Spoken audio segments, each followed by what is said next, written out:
Everybody loves an underdog story, whether it's the innocent victim standing up to a bully, the disabled kid overcoming his or her challenges to obtain a goal, or even the spider climbing up a damn water spout. The theme of defying the odds is one that has been romanticized and dramatized over and over again.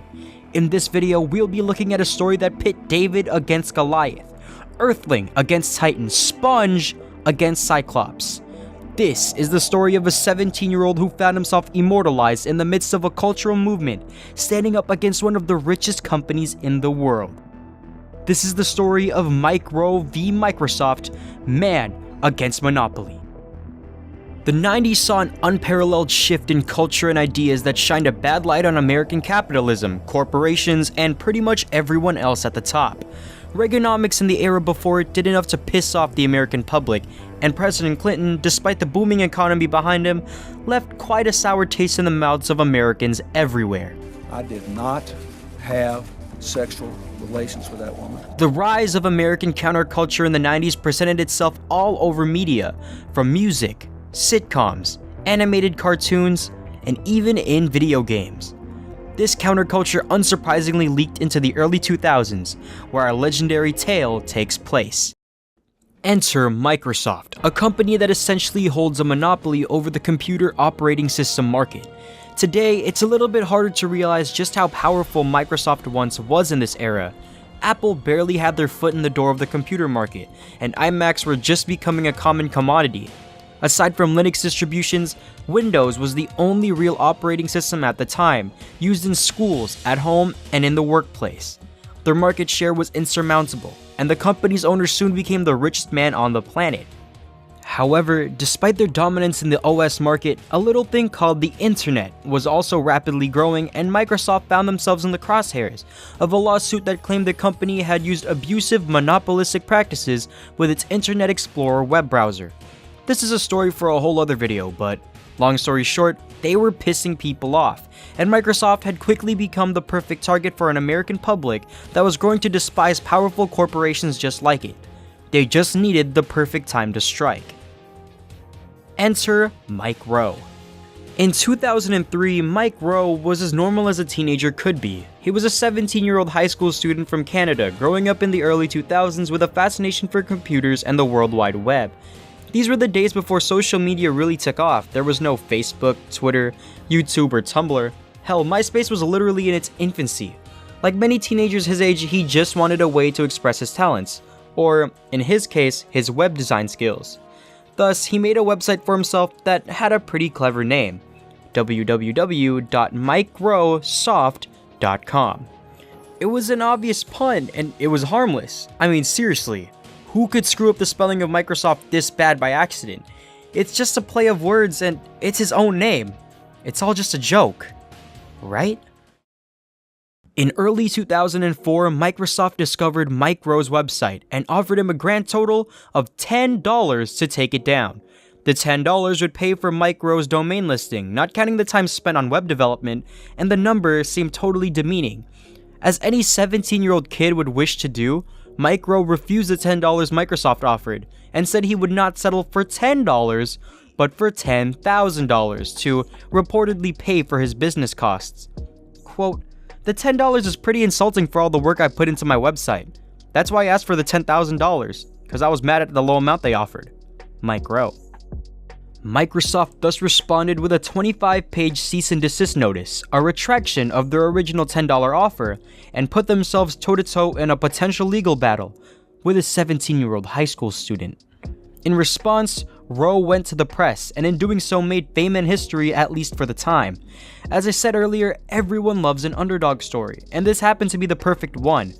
This was a kid who was battling a corporation, and the media was able to stir up quite a storm. Rowe was able to collect a few $1,000s in court donations and was also given free lawyer advice. His website was so impacted by visitors that its servers crashed.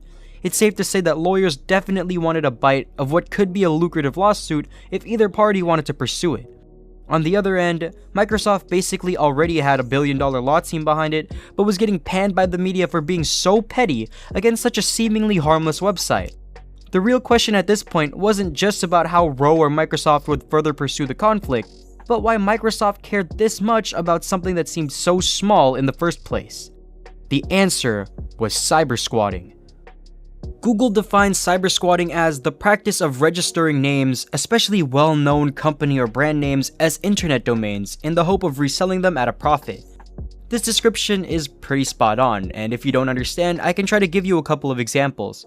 The most common form of cybersquatting occurred back in the day with companies like Panasonic, Hertz, and even McDonald's, who found their domain names to be taken with a high selling price to obtain them back. There's also typo squatting, a form of cybersquatting that occurs when somebody creates a website like goggle.com or Facebook with 3 O's. It's often used for phishing schemes and spreading malware. Mike Rowe's website, however, kind of falls underneath the umbrella of unintentional cybersquatting. He chose the name because of its phonetic similarity to the trademark company, but charged $10,000 to the company who wanted it back. By all means, Microsoft was still pretty petty for pursuing the teenager, but they were victims to cybersquatters and domain hijackers more than anyone else in the era. As the mounting pressures of the media increased, Microsoft realized they had gone too far. Though they hadn't filed a formal lawsuit, they were in contact with the World Intellectual Property Organization, who offered Mike Rowe the chance to battle back. However, Rowe knew just how much time and effort this whole debacle would take, and how damaging it could potentially be to his young life if he were to lose in court and have to pay lawyer fees. Thus, the two parties reached an out-of-court settlement in early 2004.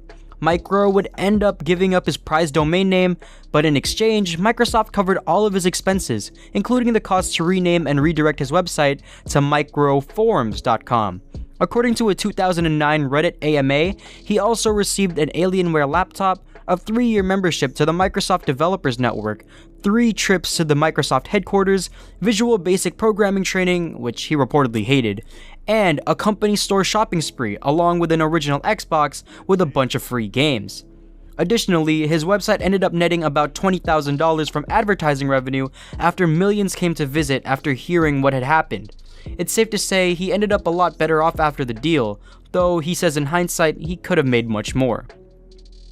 At the end of the day, Mike Rowe ended up immortalized. Though he ended up settling out of court and lost his domain name, his story serves as a symbol of power against the machine. What started out as an innocent pun became a news sensation, and in many people's eyes dealt a blow that worked to soften Microsoft's intimidating image.